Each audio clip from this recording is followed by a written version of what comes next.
जय हिंद प्यारे दोस्तों। आज का ये video UP DElEd third semester के विद्यार्थियों के लिए बेहद महत्वपूर्ण होने वाला है। आज के इस वीडियो में हम समावेशी शिक्षा विषय के लघुत्तरी प्रश्नों को करने वाले हैं जो एग्जाम में कई बार आए हैं। ऐसा समझिए कि आपका एक मॉडल पेपर है जिससे आपको परीक्षा में प्रश्न देखने को जरूर मिलेंगे।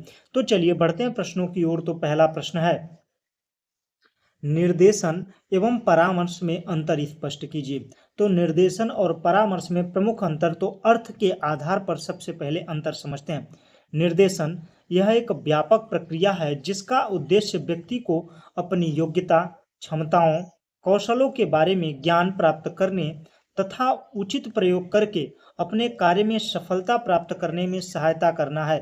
यह किसी भी व्यक्ति को दिया जाता है। निर्देशन क्या है? किसी भी व्यक्ति को किसी तक लक्ष्य तक पहुंचने के लिए जो बात बताई जाती है वही क्या है? निर्देशन है। जैसे किसी व्यक्ति से हम रास्ता पूछते हैं तो रास्ता बताता है कि भैया ऐसे चले जाइए, फिर लेफ्ट ले लीजिएगा, फिर राइट ले लीजिएगा। हमें लक्ष्य तक तो पहुंचाया नहीं है, लेकिन हमें लक्ष्य तक पहुंचाने में जो मदद कर रहा है वही क्या है? निर्देशन है। बढ़ते हैं परामर्श की तरफ। तो परामर्श क्या है? परामर्श वह मुख्य रूप से उन व्यक्तियों को दिया जाता है जो किसी समस्या का सामना कर रहे हैं। इसका उद्देश्य केवल सलाह देना नहीं, बल्कि व्यवहारिक रूप से सहायता करना, ताकि व्यक्ति अपने जीवन में समायोजित हो सके। मतलब कुल मिलाकर परामर्श जो है, परामर्श का मतलब होता है राय देना। राय देना मतलब ये नहीं कि आप बता दिए, बताने के साथ साथ उसको व्यवहारिक रूप से सहयोग प्रदान करना, सहानुभूति प्रदान करना, मतलब एक मित्रवत व्यवहार करते हुए उसे राय देना ही क्या कहलाता है? परामर्श कहलाता है। लेकिन परामर्श, निर्देशन कोई भी व्यक्ति दे सकता है, लेकिन परामर्श उस क्षेत्र का, उस समस्या के क्षेत्र का विशेषज्ञ ही देता है। यह परामर्श और निर्देशन में अंतर हुआ। आगे जानते हैं कार्य क्षेत्र में अंतर। तो निर्देशन का कार्य क्षेत्र क्या है और परामर्श का कार्य क्षेत्र? निर्देशन का कार्य क्षेत्र व्यापक होता है जिसमें शैक्षिक, व्यवसायिक, व्यक्तिगत निर्देशन शामिल होते हैं।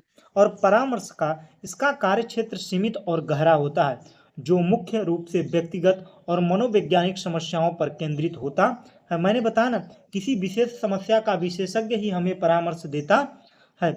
उद्देश्य में अंतर, निर्देशन और परामर्श में उद्देश्य में अंतर क्या है? इसका उद्देश्य है कि व्यक्ति को आत्मनिर्देशन के योग्य बनाना। निर्देशन का क्या उद्देश्य है?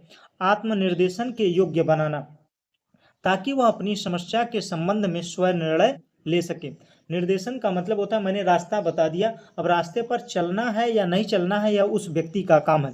बल्कि परामर्श, इस उद्देश्य व्यक्ति को उसकी समस्या को सुलझाने में सहायता करना है।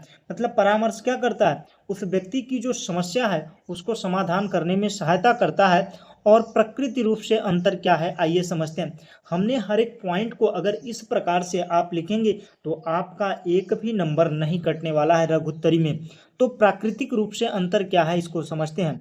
तो निर्देशन वह प्रक्रिया व्यक्तिगत और सामूहिक दोनों हो सकती है। निर्देशन किसी भी व्यक्ति को, जैसे यहाँ से कहीं जाना है तो उसको हम रास्ता बता देंगे, चाहे वो व्यक्तिगत हो चाहे वो सामूहिक हो, दोनों प्रकार से दिया जाता है। परामर्श जो होता है यह हमेशा कैसा होता है? व्यक्तिगत होता है। यह एक समय पर एक ही व्यक्ति को उपलब्ध होती है। परामर्श क्या होता है? जब डॉक्टर क्या करता है? हमें परामर्श देता है। डॉक्टर निर्देशन नहीं करता है। निर्देशन कौन करता है? हमारा सहकारी, जैसे हमारा मित्र हुआ, कोई भी हमसे बड़ा क्या कर सकता है? निर्देशन दे सकता है। लेकिन परामर्श उस समस्या का विशेषज्ञ ही देता है। बढ़ते हैं अगले प्रश्न की ओर। तो अगला प्रश्न है, मानसिक मंदता, मंदबुद्धि बालकों से आप क्या समझते हैं? इनकी पहचान, विशेषता और शिक्षा व्यवस्था बताइए। और देखिए यह प्रश्न कितना इंपॉर्टेंट है। 2019 में आया, 21 में आया, 22 में आया, 23 में आया। सोचिए लगातार आ रहा है, इसलिए आप इसको इंपॉर्टेंट कर लीजिए। और आइए इस प्रश्न को करते हैं। तो मानसिक मंदबुद्धि बालकों से आप क्या समझते हैं? मतलब मंदबुद्धि बालक होते कौन है? जिनका आईक्यू लेवल, सामान्य बालक से कम होता है वही क्या होते हैं? मानसिक मंद बालक होते हैं। मानसिक मंदित या मंद बुद्धि बालक वे होते हैं जिनका बौद्धिक स्तर सामान्य बालकों से काफी कम होता है। क्रो एंड क्रो के अनुसार जिन बालकों की बुद्धि लब्धि 70 से कम होती है उन्हें मानसिक मंदित बालक कहते हैं। जिनका IQ 70 से कम होता है उन्हें क्या कहा जाता है? मानसिक मंदित बालक या मंद बुद्धि बालक कहते हैं, इन्हें सीखने, सोचने, समझने और समाज के साथ समायोजन स्थापित करने में कठिनाई होती है। यह हुए मानसिक मंद बुद्धि वाले बालक, मानसिक मंदित या मंद बुद्धि वाले बालक होते हैं। अब इनकी पहचान कैसे होगी? अगर पूछ ले कि मंद बुद्धि बालकों की पहचान, तो मंद बुद्धि बालकों की पहचान के कुछ सामान्य लक्षण निम्नलिखित हैं। यह सामान्य बालकों की अपेक्षा देर से बैठना, चलना, बोलना सीखते हैं। मतलब जो सामान्य बालक का आयु होता है उससे यह पीछे चलते हैं हर चीज में, चाहे सीखना हो, चलना हो, मतलब शारीरिक रूप से, मानसिक रूप से, हर तरीके से क्या होते हैं, सामान्य बालक से पीछे होते हैं। उन्हें क्या कहा जाता है? मंद बालक। और उनमें शारीरिक क्रियाओं पर नियंत्रण कम होता है। मतलब जो शारीरिक क्रियाएं हैं उन पर नियंत्रण कम होता है और सोचने की ढंग भी सामान्य नहीं होती। मतलब सोचने का तरीका भी बहुत कम होता है। जब उनका आईक्यू लेवल ही कम है तो उनको सोचने समझने की भी क्षमता क्या होगी? कम होगी। यह समाज के साथ आसानी से समायोजन नहीं कर पाते, समाज के साथ भी यह समायोजन नहीं कर पाते। इनके सीखने की शक्ति विशेष रूप से कुछ क्षेत्रों में कम होती है। कुछ क्षेत्रों में मतलब कम होती है, मतलब हर क्षेत्र में नहीं। जैसे कोई भी मंद बुद्धि बालक है लेकिन वो मेहनती होगा, उसकी शारीरिक रूप से क्या होगी? ऊर्जाएं ठीक ठाक होंगी, क्योंकि वह उसी प्रकार से ढला हुआ है। मानसिक रूप से तो कमजोर है लेकिन शारीरिक रूप से वह बल प्रयास करते करते, कामों को करते करते वो क्या हो गया? खुद को शारीरिक रूप से मजबूत बनाया। तो इसलिए कुछ क्षेत्रों में क्या होता है? कमजोर होता है, लेकिन हर क्षेत्र में नहीं। लेकिन इनकी शिक्षा व्यवस्था कैसी होनी चाहिए मंद बुद्धि बालकों की? तो मंद बुद्धि बालकों की शिक्षा के निम्नलिखित व्यवस्था करनी चाहिए। पहला, सरल रुचिकर शिक्षण विधि। मतलब किताबी तरीके से आप आ रहे हैं, जो बच्चे तेज हैं वो तो समझ गए, लेकिन जो मंद बुद्धि बालक हैं उन्हें क्या करना होगा? आपको उनके जीवन से जोड़कर पढ़ाना होगा, उनको बेहतर उदाहरण देना होगा जीवन से रिलेटेड, जिससे वह बेहतर समझ बना सकें और उसको सीख सकें। पढ़ाने की गति की धीमी गति, पढ़ाने की जो गति होनी चाहिए वो धीमी होनी चाहिए। लगातार नहीं पढ़ा रहे हैं, आप पढ़ा रहे हैं फिर बीच में कुछ चीजें, कहानियां बता रहे हैं, फिर उसका इंटरेस्ट बन रहा है, फिर पढ़ा रहे हैं। इस प्रकार से पढ़ाएंगे तो मंद बुद्धि बालक भी धीरे धीरे उस चीज को सीखने लगेगा। और क्या? सहायक सामग्री का प्रयोग, मैंने बताया ना, टीएलएम का प्रयोग करके बड़े ही आसानी से उस बालक को सिखाया जा सकता है। नैतिक शिक्षा पर बल देना, इसमें नैतिक मूल्यों के विकास पर विशेष ध्यान दिया जाता है कि लोगों से कैसे बात करना है, कैसे क्लास में उठना बैठना है, किसी बच्चे से क्या कैसे बात करनी है, यह सारी चीजें नैतिक शिक्षा पर बल दिया जाता है मंद बुद्धि बालकों पर। बढ़ते हैं अगले प्रश्न की ओर। तो अगला प्रश्न है, प्रतिभाशाली बालकों की विशेषताएं तथा शिक्षा व्यवस्था को स्पष्ट कीजिए। देखिए यह प्रश्न 2017 में आया, 19 में आया, 22 में और 24 में आया है। तो हमने उन्हीं प्रश्नों को लिया है जो आपके लिए काफी महत्वपूर्ण है। तो प्रतिभाशाली बालक होते कौन है? जिनका आईक्यू लेवल 140 प्लस होता है वो क्या होते हैं? प्रतिभाशाली बालक होते हैं। जिनकी बुद्धि क्षमता सामान्य बालकों से बहुत अधिक होती है। टर्मन के अनुसार इनकी बुद्धि लब्धि 140 से अधिक होती है। बुद्धि लब्धि प्रतिभाशाली की पहचान हो गई। अब इनकी पहचान के साथ साथ इनकी योग्यता क्या होती है? उच्च बौद्धिक क्षमता। इनका आईक्यू होता है, वह जटिल अवधारणाओं को जल्दी समझते हैं। जो सवाल कठिन है उनको बेहतर तरीके से समझ जाते हैं, मतलब नेक्स्ट क्लास के सवालों को भी करने लगते हैं। यह सभी क्षमताएं किसमें देखने को मिलती हैं?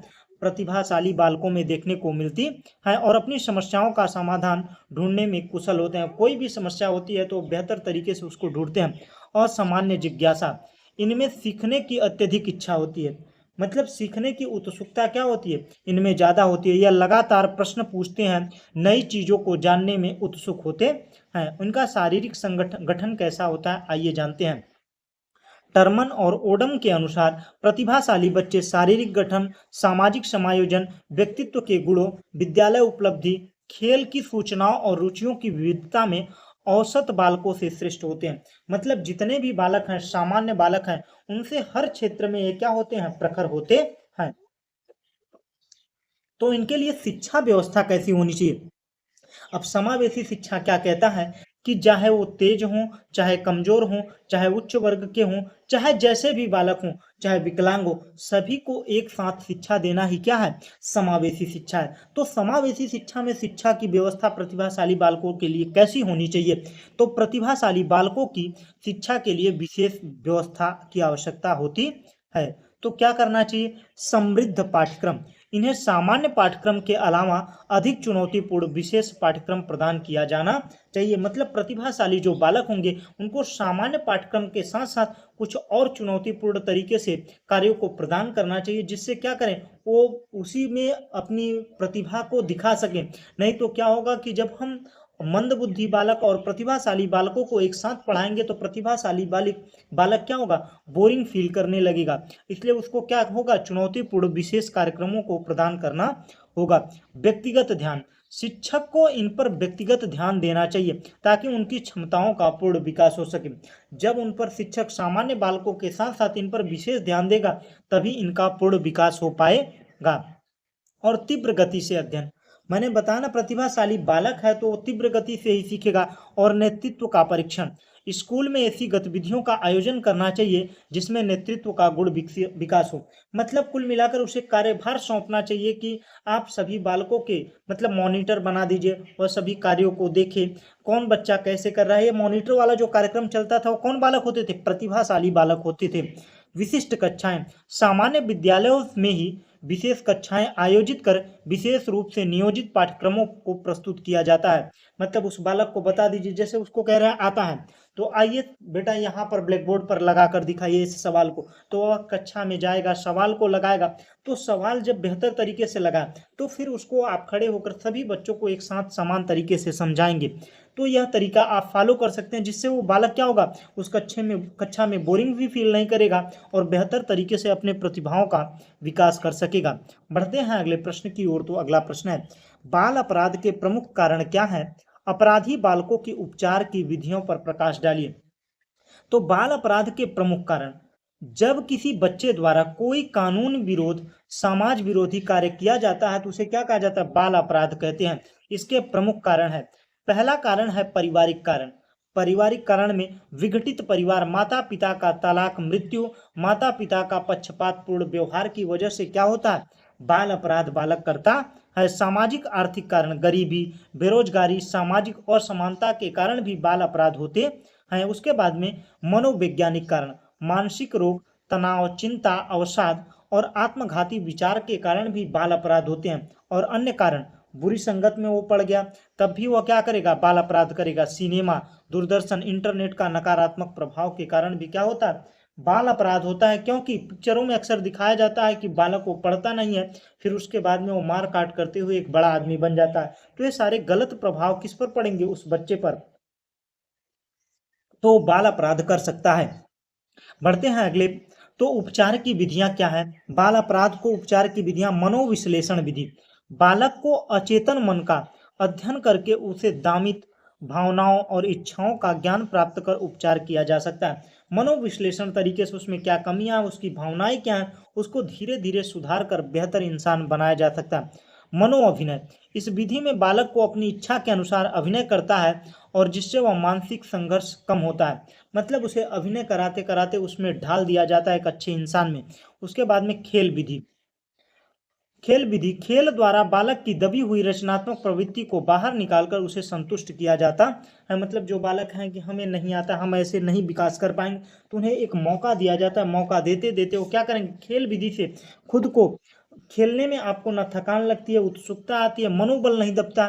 तो इससे जब वो संतुष्ट होगा तो उसका मन कहाँ से होगा, बाल अपराध से घूमकर एक बेहतर इंसान बनने की ओर प्रेरित होगा। वैधानिक विधियां क्या क्या हैं? किशोरा न्यायालय, तो मतलब इनका समाधान क्या होगा, इन न्यायालयों का वातावरण सहानुभूतिपूर्ण होता है जहां सुधार का प्रयास किया जाता है। किशोरा न्यायालय में क्या होता है, इन बालकों का सुधार किया जाता है। सुधार विद्यालय और किशोर बंदी गृह, यहाँ अपराधी बालकों को रखकर सुधार करने के लिए आवश्यक प्रशिक्षण दिया जाता है। मतलब जो बाल अपराध करके बच्चे गए हैं वहाँ पर उन न्यायालय के द्वारा बंदी स्कूल बनाए जाते हैं, वहाँ पर उन बालकों को बेहतर शिक्षा और प्रशिक्षण दिया जाता है जिससे वह एक अच्छे नागरिक बन सकें। बढ़ते हैं अगले प्रश्न की ओर। तो अगला प्रश्न है, श्रवण और क्षतियुक्त बाधित बालकों को के प्रकार बताइए और इनकी पहचान कैसे करेंगे। मतलब श्रवण क्षतियुक्त बाधित बालकों का मतलब, श्रवण का मतलब जो कानों से कम सुन पाते हैं, उनके प्रकार बताइए और उनकी पहचान कैसे करेंगे। तो प्रकार, डेसिबल हानि के आधार पर, मतलब डेसिबल क्या है, ध्वनि का मात्रक है। ध्वनि की मात्रक को क्या कहते हैं? डेसिबल कहते हैं। ध्वनि क्षतियुक्त, श्रवण क्षतियुक्त बालकों को उनके सुनने की क्षमता के आधार पर निम्नलिखित श्रेणी में बांटा गया है और इसको याद रखिएगा, यह काफी इंपॉर्टेंट प्रश्न है। हल्की श्रवण क्षति 26 से 40 डेसिबल अगर उसकी श्रवण क्षति है तो क्या है? हल्की श्रवण क्षति है। मध्यम श्रवण क्षति 41 से 60 डेसिबल की श्रवण हानि को श्रवण यंत्र की सहायता से सुनाई देता है। गंभीर श्रवण क्षति 61 से 80 की श्रवण हानि, इसे श्रवण यंत्र को से भी नहीं सुनाई देता, मतलब गंभीर श्रवण हानि जिसमें होगी उससे मशीन द्वारा भी सुनाई नहीं देगा। और बहरापन 81 डेसिबल से अधिक श्रवण हानि को क्या कहा जाता है? बिल्कुल वह बहरा है। 26 से 40 हल्की, मध्यम 41 से 60, इसको याद रखिएगा क्योंकि यह अति लघुत्तरी और बहुविकल्पी में भी यह प्रश्न पूछे जाते हैं। अब आइए जानते हैं कि इन बालकों की पहचान कैसे करेंगे। तो शिक्षक द्वारा कही गई बातों को दोहराने के लिए बार बार आग्रह करते हैं। जो श्रवण हानि जिसमें होती है, कहा कहें सर जी, तो बार बार वो इस शब्दों को रिपीट करेगा। हाँ सर, क्या बोले सर, मतलब ऐसे शब्दों का बार बार प्रयोग करेगा तो इससे समझ जाइए कि उसमें क्या है? श्रवण हानियां है। इसके अलावा बात सुनते समय सिर को एक तरफ झुकाकर सुनने का प्रयास करना, मतलब वो बालक क्या करेगा? जब आप बोलते रहेंगे तो आपकी तरफ उस कान को करेगा जिससे वह आपकी आवाज को बेहतर तरीके से सुन सके। और शिक्षक के ओठ की गति, हाव भाव पर अधिक ध्यान देगा। शिक्षक का मुंह देखते रहेगा कि सर क्या बोल रहे हैं, क्योंकि उसे सुनाई कम दे रहा है, तो वह लिपसिंग के जरिए मतलब ओठों को देखकर वह पढ़ पाएगा कि क्या सर बोल रहे हैं। इसके अलावा ऊंची आवाज में बोलते हैं। जैसे आप ईयरफोन जब लगा लेते हैं तो आप नॉर्मल साउंड में बात नहीं करते हैं। किसी को कुछ बोलना होता है, जब दोनों कानों में ईयरफोन लगा तो काफी तेजी से बोलते हैं, क्योंकि आप तेजी की आवाजों को सुनते हैं तो तेज बोलने का प्रयास करते हैं, तो प्राय ध्वनि पर अधिक ध्यान नहीं दे पाते, मतलब आवाज पर ध्यान नहीं दे पाते और तेजी से बोलते हैं। यह सारा पहचान किसका है? श्रवण बाधित बालकों की। अब बढ़ते हैं अगले प्रश्न की ओर। तो उससे पहले अगर आप लोगों ने यहाँ तक प्रश्नों को देखा है और देखिए हम आपके लिए वही प्रश्न लाए हैं जो आपके एग्जाम के लिए काफी महत्वपूर्ण है। तो अगर आप लोगों को वीडियो अच्छा लग रहा है, मतलब वीडियो इन्फॉर्मेटिव लग रही है, तो वीडियो को लाइक कर दीजिए, अपने ग्रुप में शेयर कर दीजिए और चैनल पर नए हों तो चैनल को सब्सक्राइब कर दीजिए, जिससे आगे आने वाले वीडियो का नोटिफिकेशन भी आपको मिल सके। तो चलिए बढ़ते हैं प्रश्न की ओर। तो वाक दोष कितने प्रकार के हो सकते हैं, व्याख्या कीजिए। वाक दोष का मतलब होता है बोलने की समस्या। वाक दोष से ग्रसित बालक वो होते हैं जो स्पष्ट रूप से बोल नहीं पाते हैं, जिनकी बोली गई बात श्रोता समझ नहीं पाते हैं। वाक दोष मुख्य रूप से 6 प्रकार के होते हैं। पहला है प्रक्रिया उच्चारण दोष, प्रक्रियात्मक उच्चारण दोष। इसमें बालक एक अक्षर बोलता है, दूसरा भूल जाता है, गलत ध्वनि का उच्चारण करता है, कोवा को तोवा बोल देता है, यह सब, मिठाई को ठाई बोल देता है। यह सभी क्या है? प्रक्रियात्मक उच्चारण दोष है। हकलाना, यह एक वाणी दोष है जिसमें बालक के शब्दों को बार बार दोहराता तो बोलते बोलते रुक जाता है। यह सभी समस्याएं किसमें देखने को मिलती हैं?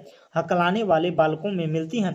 बोलने में उलझन महसूस करता है, इसके कारण वंशानुक्रम वातावरण दोनों हो सकते हैं। यह बहुविकल्पी में कई बार प्रश्न पूछा गया है कि हकलाना वंशानुक्रम और वातावरण दोनों है कि एक है। तो जो हकलाना है यह वंशानुक्रम वातावरण दोनों हो सकता है। आवाज की समस्या, इसके अंतर्गत बालक को यह समझ नहीं आता है कि किस परिस्थिति में ऊंचा बोलना है और किस परिस्थिति में नीचा बोलना है। तो मतलब उतार चढ़ाव में उसकी समस्या देखने को मिलती है, मतलब एक लय में ही वो शब्दों को बोलता रहता है। अंगीय वाणी दोष, इस दोष में वायु मुख नाक के छेद से बिना रुकावट के आती है, मतलब वायु मुख से, नाक से और मुख से बिना रुकावट के आती जाती है। तो ऐसे बालक क्या करते हैं? नकनकाने लगते हैं, जिसे कहा जाता है नाक के बल बोलने लगते हैं। देर से बोलने का विकास, इससे बच्चों में सुनने की क्षमता का विकास देरी से होता है, मतलब जिनमें समस्या होती है बोलने की, उनमें सुनने की क्षमता का विकास भी क्या होता है? देरी से होता है। कम सुनने वाले बालकों की वाणी समस्या होती है। यह सारी समस्याएं देखने को मिलती है। कम सुनने वाले के साथ वाणी की समस्या होती है, इसको भी नोट करके रखिएगा। और 7वां प्रश्न है, शैक्षिक रूप से पिछड़े बच्चों की शिक्षा की व्यवस्था कैसे करेंगे? तो पिछड़े बालक होते कौन है? पिछड़ा बालक वह है जो अपनी उम्र के सामान्य बालकों के शैक्षिक उपलब्धि से पीछे रह जाता है। इसके लिए शिक्षा की व्यवस्था निम्न प्रकार से की जा सकती है। जो पिछड़े बालक हैं उनको व्यक्तिगत ध्यान दिया जाए। अध्यापक द्वारा कक्षा में दिए जाने वाले सामूहिक निर्देशन को पिछड़े बालकों को नहीं समझ पाते, इसलिए उन्हें विशेष और व्यक्तिगत ध्यान देने की आवश्यकता है। मतलब जिन बालकों को नहीं समझ में आ रहा है तो उनको व्यक्तिगत ध्यान दिया जाए। हाँ बेटा क्या कह रहे थे तुम, तुम्हें क्या नहीं समझ में आया? तो इस प्रकार से उन्हें सहयोग प्रदान, निर्देशन प्रदान करना चाहिए। पिछड़ेपन के कारणों का पता लगाना चाहिए। मतलब वो बालक पिछड़ा क्यों, इसका भी पता लगाना चाहिए, जिससे आप बेहतर शिक्षण कर पाएंगे। बुद्धि परीक्षण, उपलब्धि परीक्षण और बालक की पारिवारिक पृष्ठभूमि अध्ययन करके पिछड़ेपन के कारणों का पता लगाना चाहिए और फिर उसकी शिक्षा में योजना बनानी चाहिए। और इसके अलावा विशेष कक्षाओं की व्यवस्था, ऐसे बालकों की शिक्षा के लिए विद्यालय में विशेष कक्षाओं की व्यवस्था करनी चाहिए, क्योंकि सामूहिक निर्देशन लाभ नहीं उठा पाते हैं। उन बालकों के लिए स्पेशल, जो बालकों को कोई भी समस्या है बोल दीजिए, मतलब छुट्टी होने के बाद में 20 मिनट बाद आकर अपनी समस्याओं का समाधान कर सकते हैं। इस प्रकार से उनको व्यवस्था दीजिए। और इसके अलावा विशेष शिक्षण विधियों का प्रयोग, उनके शिक्षण में उनकी ग्रहण क्षमता, रुचि और बौद्धिक स्तर के अनुकूल शिक्षण विधियों का प्रयोग किया जाए। मतलब उनके लिए एक बेहतर अनुकूल शिक्षण विधियां अपनानी चाहिए। वो खेल विधि से गणित को समझ रहे हैं तो खेल विधि को ज़्यादा इंक्लूड करना चाहिए। चित्र विधि से तमाम तरीके से टीएलएम का उपयोग करके उन्हें समझाना चाहिए। उसके अलावा उपचारात्मक कार्यक्रम, पिछड़े बालकों के पिछड़ेपन का निदान होने के बाद में पता चल जाए, निदान का मतलब होता है पता करना, पता होने के बाद में उन्हें सामान्य स्तर तक लाने के लिए उपचार और शिक्षा कार्यक्रम चलाए जाने चाहिए, जैसे खेल के माध्यम से सिखाना, विशेष पाठ्यक्रम की व्यवस्था करना। इन विधियों से उन्हें शिक्षा प्रदान करना। बढ़ते हैं अगले प्रश्न की ओर। तो समावेशी शिक्षा से आप क्या समझते हैं? इसके उद्देश्य, प्रकृति और सिद्धांत बताइए। यह प्रश्न 3 सालों में लगातार पूछा गया, 18, 22, 24 में। अर्थ का उदाहरण, समावेशी शिक्षा से आशय उस शिक्षा प्रणाली से है जिसमें एक सामान्य छात्र, दिव्यांग छात्र विद्यालय में अधिकतर समय बिताता है। यह शिक्षा प्रणाली सभी बच्चों को शारीरिक, बौद्धिक, मानसिक, भावनात्मक अन्य स्थितियों की परवाह किए बिना समायोजित करती है। और शैक्षिक समावेशन शिक्षकों को उन बालकों के बारे में जानने व प्रशिक्षित होने के लिए तैयार करता है जो सामान्य बालकों से भिन्न और विशिष्ट होते हैं। मतलब मैं बता रहा हूँ ना, जो प्रतिभाशाली बालक हों, मंदबुद्धि बालक हों, सामान्य बालक हों, दिव्यांग बालक हों, सभी प्रकार के बालकों को एक ही साथ शिक्षा देना, शिक्षा के मुख्य धारा से जोड़ना ही क्या है? समावेशी शिक्षा है। बढ़ते हैं प्रकृति और सिद्धांत के बारे में। समावेशी शिक्षा का प्रकृति और सिद्धांत। समावेशी शिक्षा अन्य छात्रों की अपनी उम्र के छात्रों के साथ कक्षा में वातावरण में भाग लेने और व्यक्तिगत लक्ष्यों पर काम करने में अभिप्रेरित करती है।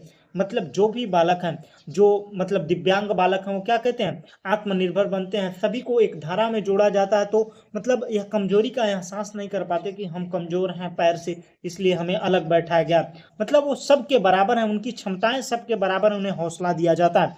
यह प्रत्येक बालक के लिए उच्च और उचित अपेक्षा के साथ साथ व्यक्तिगत शक्तियों का विकास करती है। मतलब हर बालक में अलग अलग विशेषताएं होती हैं, जिससे वो समाज का भी बेहतर अनुभव कर पाता है कि हमें समाज में कैसे रहना है। क्योंकि विद्यालय में हर एक घर से बच्चे आते हैं, इसीलिए समावेशी शिक्षा बिना किसी के परवाह के सबको एक समान शिक्षा देती है। यह सामान्य अपनेपन और स्कूल संस्कृति के साथ साथ व्यक्तिगत मतभेद को स्वीकार करने का अवसर प्रदान करता है। मतलब जितने भी प्रकार के हैं सभी मेरे साथ हैं, ऐसा भाव कौन उत्पन्न करता है? समावेशी शिक्षा। तो समावेशी शिक्षा का उद्देश्य क्या है, आइए जानते हैं। बालकों की असमर्थता का पता लगाकर उनको दूर करने का प्रयास करना, समाज में असमर्थ बच्चों में फैली भ्रांतियों को दूर करना, बच्चों में आत्मनिर्भर की भावना विकसित करना, असमर्थ बच्चों के जीवन की चुनौतियों का सामना करने के योग्य बनाना और विशिष्ट बालकों को आत्मनिर्भर बनाकर उनके समाज की मुख्य धारा में जोड़ना। यह सभी उद्देश्य हैं किसके? समावेशी शिक्षा के। समस्यात्मक बच्चे कौन होते हैं? इनके प्रकार और पहचान बताइए। समस्यात्मक बालक वह है जो अपने लिए परेशानी बढ़ाए साथ में जो सहपाठी हैं उनके लिए भी परेशानी बढ़ा दे, वो क्या है? समस्यात्मक बालक है। समस्यात्मक बालक वह कहलाता है जिसका व्यवहार सामान्य बालकों से भिन्न है उनमें कोई भी असामान्य बात होती है जिसके कारण वह समस्या बन जाती है, जैसे चोरी करना, झूठ बोलना, लड़ाई करना, यह सभी समस्यात्मक बालक के लक्षण हैं। वैलेंटाइन के अनुसार समस्यात्मक बालक शब्द का प्रयोग साधारणतः उन बालकों का वर्णन करने के लिए किया जाता है जिनका व्यवहार, व्यक्तित्व किसी बात पर गंभीर रूप से असामान्य होता है। मतलब उनका व्यवहार और व्यक्तित्व किसी बात में विभिन्न गंभीर रूप से किसी बात में गंभीर रूप से असामान्य होता है। मतलब जो सामान्य बालक हैं उनसे उनका व्यवहार और व्यक्तित्व भिन्न होता है, वही क्या है, समस्यात्मक बालक हैं, जो अपने लिए और अपने परिवार के लिए या सहपाठियों के लिए समस्या उत्पन्न कर देते हैं। इनके प्रकार और उदाहरण बताइए। पहला है आक्रामक बालक, लड़ाई झगड़ा करने वाला, दूसरों को धमकाने वाला, चीजें तोड़ने वाला और अज्ञाकारी, नियमों का पालन नहीं करने वाला, माता पिता शिक्षकों की बात न मानने वाला, जिद्दी होने वाला बालक क्या है, समस्यात्मक बालक है। अंतर्मुखी बालक, दूसरों से बातचीत करने में कठिनाई, अकेले रहना पसंद करना, यह भी क्या है, समस्यात्मक बालक के प्रकार हैं। और इनकी पहचान क्या होगा, अवलोकन और निरीक्षण विधि, बालक के व्यवहार का अवलोकन करके पहचाना जा सकता है कि वो कैसा बालक है। व्यक्ति इतिहास विधि, इस विधि से माध्यम से समस्यात्मक बालकों की पहचान होती है। व्यक्ति के इतिहास जानकर भी यह जाना जा सकता है कि वह बालक कैसा है। साक्षात्कार विधि, साक्षात्कार का मतलब जब दो लोग आमने सामने बैठकर किसी भी सवाल पर चर्चा और उत्तर सवाल जवाब करते हैं, वही क्या है, साक्षात्कार है। अध्यापक और मनोवैज्ञानिक द्वारा गहन जांच करना और पहचान की जा सकती है, किसके द्वारा, साक्षात्कार विधि से। मनोवैज्ञानिक परीक्षण, समस्या जांच सूची और समायोजन सूची, समस्या जांच सूची और समायोजन जांच सूची जैसे परीक्षण द्वारा बच्चों की समस्या की पहचान की जा सकती है, मनोविज्ञान परीक्षण के द्वारा।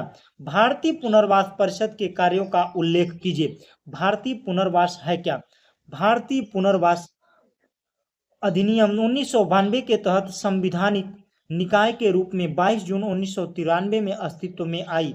इसका प्रमुख कार्य है दिव्यांगों के पुनर्वास में संबंधित प्रशिक्षण और नीतियां बनाना। दिव्यांग लोगों के लिए, तो दिव्यांग लोगों के लिए क्या करेगा, पुनर्वास के क्षेत्र में कार्यरत संस्थाओं, विद्यालयों को मान्यता देना। मतलब ऐसे विद्यालयों को मान्यता देना जो दिव्यांगों को पढ़ाना चाहते हैं, दिव्यांगों के लिए बेहतर कार्य करना चाहते हैं, उनको मान्यता प्रदान करता है। इसके अलावा पुनर्वास से संबंधित विशेषज्ञों के प्रशिक्षण हेतु पाठ्यक्रम का निर्माण करना, मतलब उनके लिए पाठ्यक्रम निर्माण करके प्रोवाइड करता है। पेशावर कर्मियों के पंजीकृत के लिए केंद्रीय पुनर्वास रजिस्टर करना, मतलब जो दिव्यांग लोगों को कार्य दे रहे हैं उनके लिए भी रजिस्टर बनाना, यह काम होता है इसका। और भारत और विदेश में विकलांग लोगों के पुनर्वास संबंधी शिक्षा प्रशिक्षण संस्थानों को नियमित जानकारी देना, और विकलांग व्यक्तियों के पुनर्वास क्षेत्र में मास्टर डिग्री, स्नातक डिग्री, पीजी डिप्लोमा, सर्टिफिकेट पाठ्यक्रम चलाने वाले संस्थानों, संगठनों, विद्यालयों की मान्यता देना भी आरसीआई का काम होता है। उसके बाद में बात करते हैं पर्यवेक्षण क्यों आवश्यक है, इसकी विशेषता बताइए। तो पर्यवेक्षण की आवश्यकता है क्यों, तो अध्यापकों की कुशलता, विद्यालय की गतिविधियों का मूल्यांकन करने और वांछित कार्यों को परिणाम की प्राप्ति के लिए पर्यवेक्षण आवश्यक है। पर्यवेक्षण का मतलब होता है देख रेख और उनकी समस्या पर समाधान करना। यह सुनिश्चित करने के लिए कार्य निर्देशों और योजनाओं के अनुसार हो रहा है या नहीं, पर्यवेक्षण आवश्यक है। मतलब जो कार्य विद्यालयों को सौंपा गया है, जो पर्यवेक्षक आते हैं वो देखते हैं कि जो विद्यालय में शिक्षकों के लिए और छात्रों के लिए जो कार्य सौंपे गए हैं, शिक्षक उनको बखूबी कर रहे हैं कि नहीं कर रहे हैं, और वो नहीं कर पा रहे हैं तो उनको समाधान कैसे प्रोवाइड किया जाए, यह काम किसका होता है, पर्यवेक्षक का होता है। पर्यवेक्षण की सहायता से शिक्षकों को अपने कार्य में उत्तम ढंग से करने में मदद मिलती है, मैंने वही बात बताई ना। और इसके अलावा पर्यवेक्षण शिक्षा अधिकारियों द्वारा किया गया वह प्रयास है जिसमें शिक्षकों को विकास हेतु प्रेरणा, शिक्षण सामग्री, शिक्षण विधियां, मूल्यांकन में सुधार की प्रक्रिया सम्मिलित होती है। पर्यवेक्षण के द्वारा शिक्षण विधि को और बेहतर बनाया जा सकता है। विशेषता क्या है, यह गत्यात्मक होता है। पर्यवेक्षण मतलब परिवर्तनशील है। पर्यवेक्षण का आधुनिक प्रत्यय प्रजातांत्रिक है। प्रजातांत्रिक रूप से मतलब शिक्षकों बालकों के अनुरूप होता है, और यह वैज्ञानिक होता है, विश्वसनीय, आवश्यक होता है। पर्यवेक्षण का आधुनिक प्रत्यय नेतृत्व पर आधारित होता है, मतलब आधुनिक पर आधारित होता है। पर्यवेक्षण में सीखने की प्रक्रिया का विस्तार किया जाता है, मतलब सीखने की प्रक्रिया को हमेशा लगातार दिन प्रतिदिन बढ़ाया जाता है। बढ़ते हैं अगले प्रश्न की ओर। तो अस्थिबाधित बालकों की समस्या बताइए और उनकी शिक्षा व्यवस्था कैसी होनी चाहिए। अस्थिबाधित बालकों की समस्या निम्नलिखित है। आत्मविश्वास की कमी, शारीरिक अक्षमता होने के कारण उनमें आत्मविश्वास की कमी देखने को मिलती है। समायोजन में समस्या, वे सामान्य बच्चों के समाज के साथ समायोजन में कठिनाई महसूस करते हैं। आवागमन की समस्या, स्कूल आने जाने अन्य गतिविधियों में भाग लेने में समस्या होती है।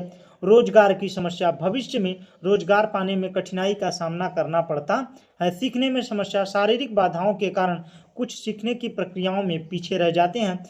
और शिक्षा व्यवस्था कैसी होनी चाहिए, यह तो पहचान हो गई।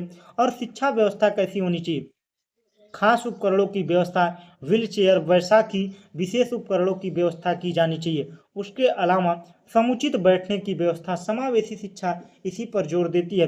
कक्षा में उनके आरामदायक और उपयुक्त बैठने की व्यवस्था होनी चाहिए। विद्यालय के अंदर खेले जाने वाले खेलों का आयोजन, ऐसे खेल आयोजन किए जाएं जिसमें वह आसानी से भाग ले सके, जैसे अंताक्षरी हुआ, गीत हुआ।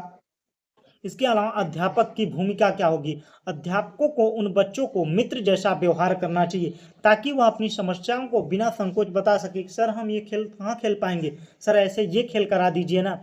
अगर अध्यापक को इन बच्चों के पारिवारिक पृष्ठभूमि का पता हो तो अपने शैक्षिक प्रयासों से उन बच्चों में सुधार ला सकते हैं। यह सारी भूमिकाएं किसकी होती हैं, एक शिक्षक की होनी चाहिए। पढ़ते हैं अगले प्रश्न की ओर। तो प्रश्न समाप्त हुए। मैंने इन प्रश्नों को बेहतर तरीके से डिसाइड करके, जो परीक्षा में कई बार आए हैं, जो आपके लिए एग्जाम में महत्वपूर्ण है, ऐसे ही प्रश्नों को हम अति लघुत्तरीय प्रश्नों को लाएंगे, बहुविकल्पी प्रश्नों को लाएंगे जो आपके लिए काफी कारगर साबित होंगे। इसलिए अगर आप लोगों को वीडियो अच्छा लग रहा है तो लाइक कर दीजिए और चैनल पर नए हो तो चैनल को सब्सक्राइब कर दीजिए।